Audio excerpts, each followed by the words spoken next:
I never really talk about this experience, as I never felt that many people would believe me if I ever told them the truth. I admit to having hallucinations frequently, and I do admit to hearing voices occasionally. But they were nothing like this. This happened to me about 5 years ago. Now, most people don't believe that this is possible, but there is some truth to this experience.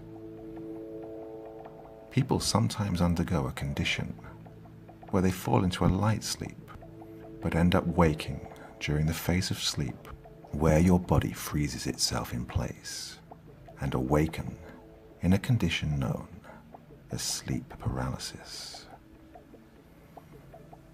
Many people report experiencing strange phenomena whenever they awaken during sleep paralysis, and I was no different.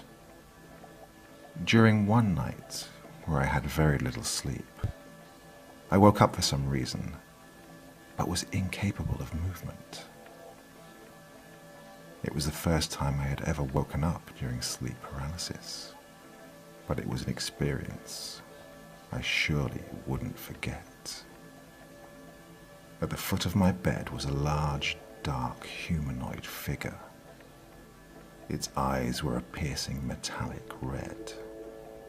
Its face looked like a rotten and mistreated stuffed animal with razor-sharp teeth.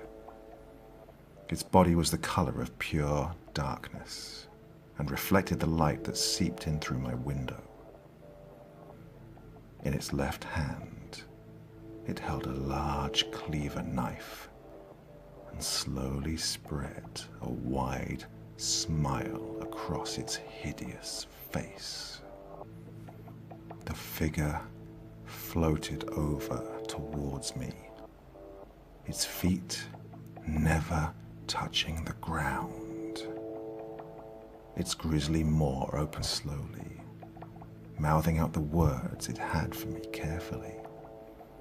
His voice was cold and metallic, almost like the sound of shredding sheet metal. Don't move. As much as I wanted to flee or cower in fear, I was incapable of movement. I was even incapable of tears. I wanted to cry out to someone, anyone, for help, but I could only make mere whispers.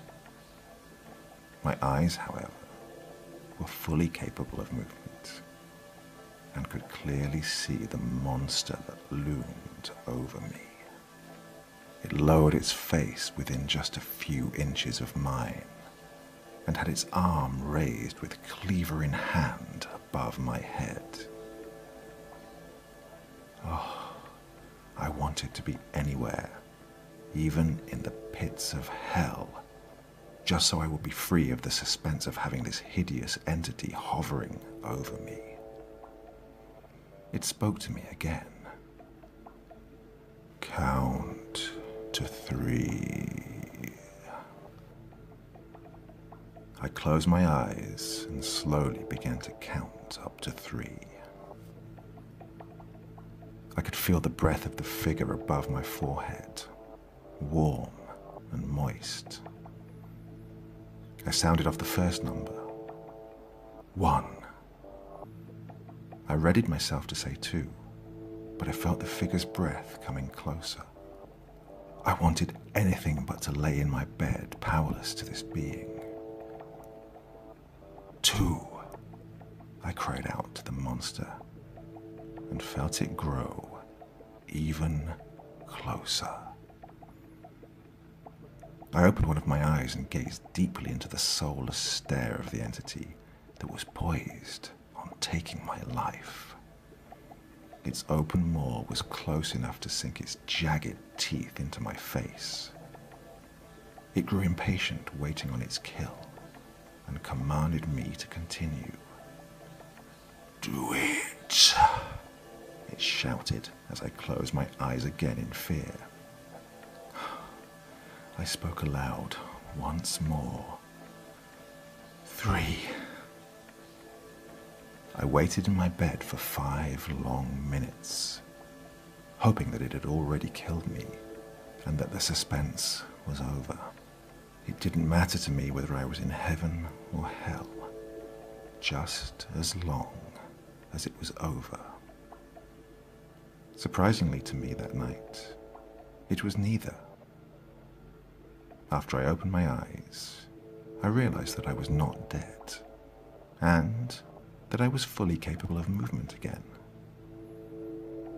I've never experienced something like that ever since that night, and that night was one of the last nights I ever had a dream, nightmare, or horrific occurrence such as that.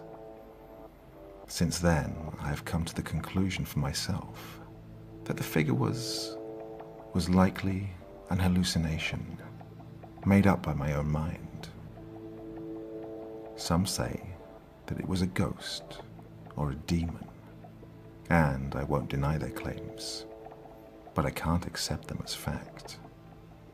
No matter what it was I saw that night, I hope I never see it again.